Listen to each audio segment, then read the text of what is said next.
نے موت کو کیوں پیدا فرمایا؟ موت آنے میں کون سا راز پوشیدہ ہے؟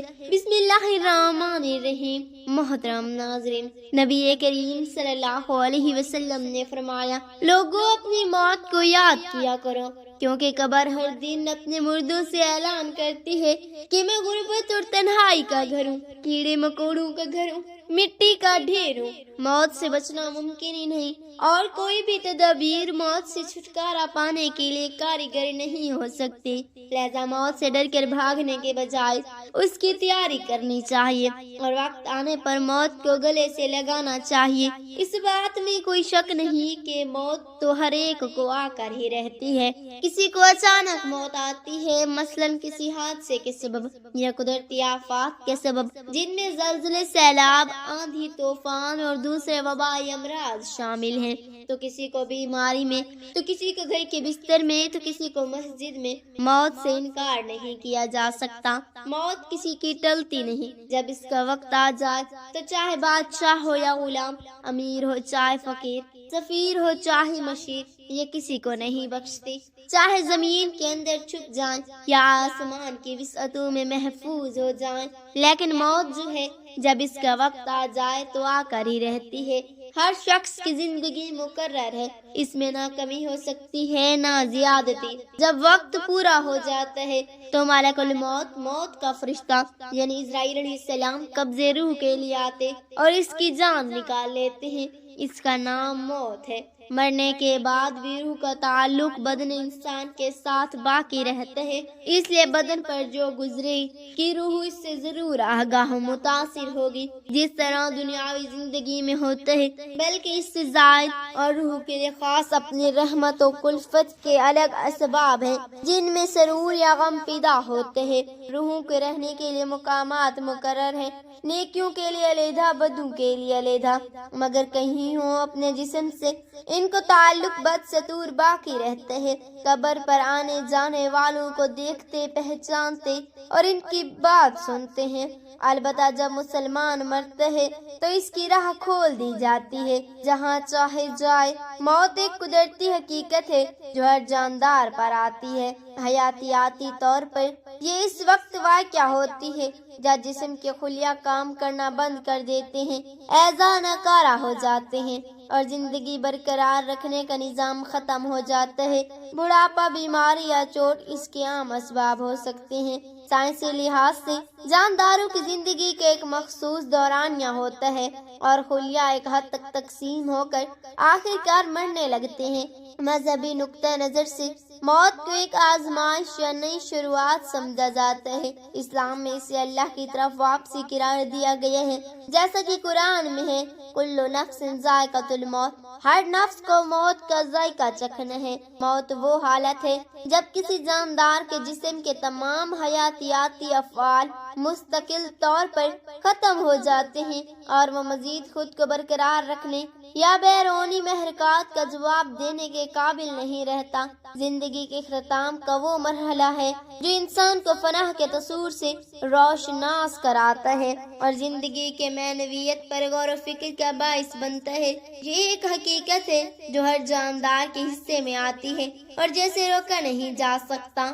موت ایک ناقابل واپسی حالت ہے جس میں دل کی دھڑکن، سانس لینے اور دماغ کی سرگرمیاں مکمل طور پر بند ہو جاتی ہیں، جس کے نتیجے میں جاندار کی زندگی ختم ہو جاتی ہے۔ موت ایک عارضی جدائی ہے جس میں روح جسم سے نکل کر ایک نئے مرحلے میں داخل ہوتی ہے۔ مختلف مذاہب میں اسے آزمائش، جزا و سزا یا اگلی دنیا کی تیاری کے طور پر دیکھا جاتا ہے۔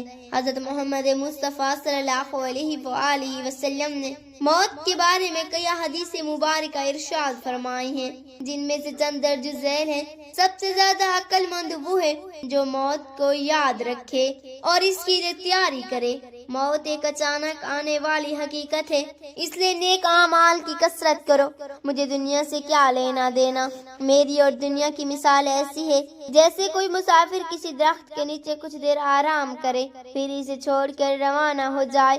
یہ حدیث ہمیں سکھاتی ہے کہ موت ایک یقینی حقیقت ہے، اس لیے میں اپنے آخرت کی تیاری کرتے رہنا چاہیے اور نیک اعمال میں مشغول رہنا چاہیے۔ حضرت عبداللہ بن عمر رضی اللہ تعالی عنہ نے سے روایت ہے کہ رسول اللہ صلی اللہ علیہ وآلہ وسلم نے فرمایا، جب انسان مر جاتا ہے تو اس کے اعمال کا سلسلہ ختم ہو جاتا ہے سوائے 3 چیزوں کے: صدقہ جاریہ، علم جس سے لوگ فائدہ اٹھائیں، اور نیک اولاد جو اس کے لیے دعا کرے۔ حضرت عائشہ رضی اللہ تعالی عنہ سے روایت ہے کہ رسول اللہ صلی اللہ علیہ وآلہ وسلم نے فرمایا، موت ایک حقیقت ہے جو کسی کی بھی وقت آ سکتی ہے، اس لیے ہمیشہ اس کی تیاری۔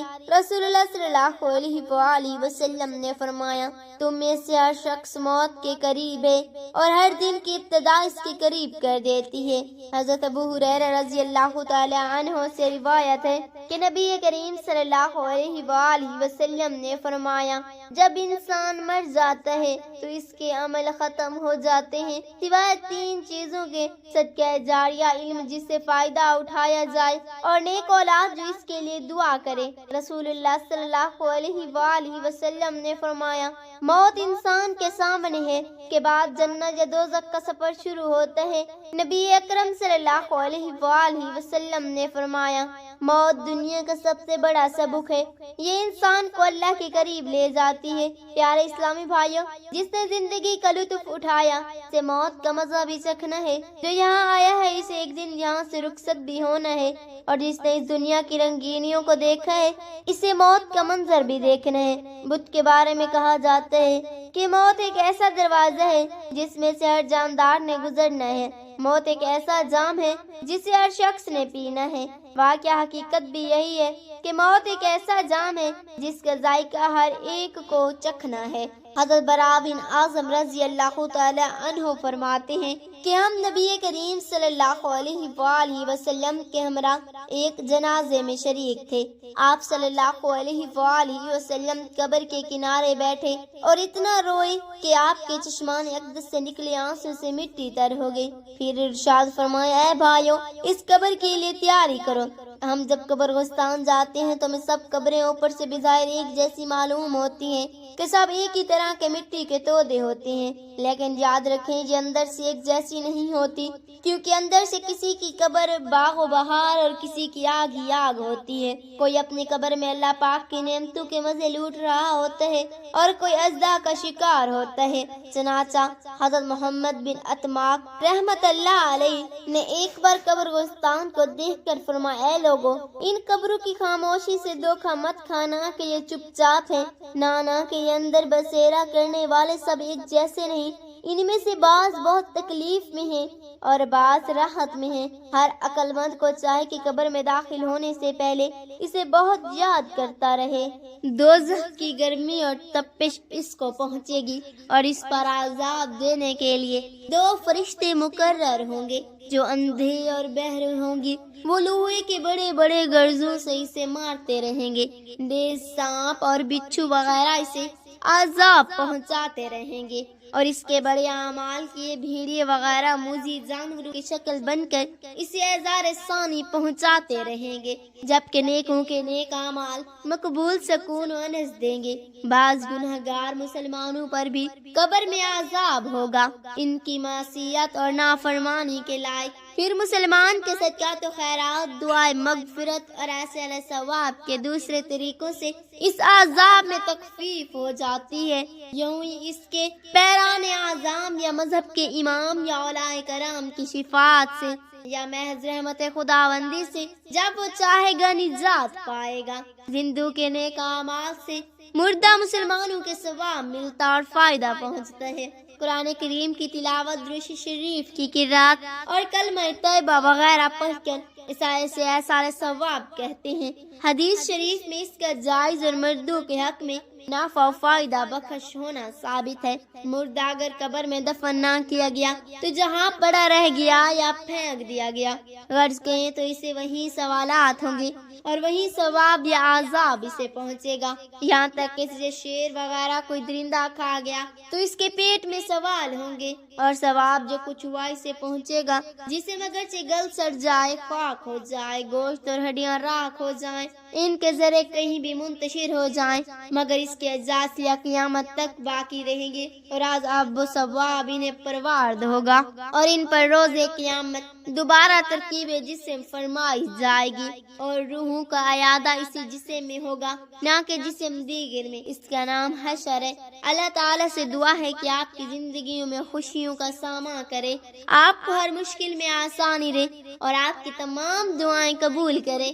آمین ثم آمین یا رب العالمین۔ ناظرین، کمنٹ باکس میں اللہ تعالیٰ کے 99 ناموں میں سے ایک نام ضرور ٹائپ کرے۔ شکریہ۔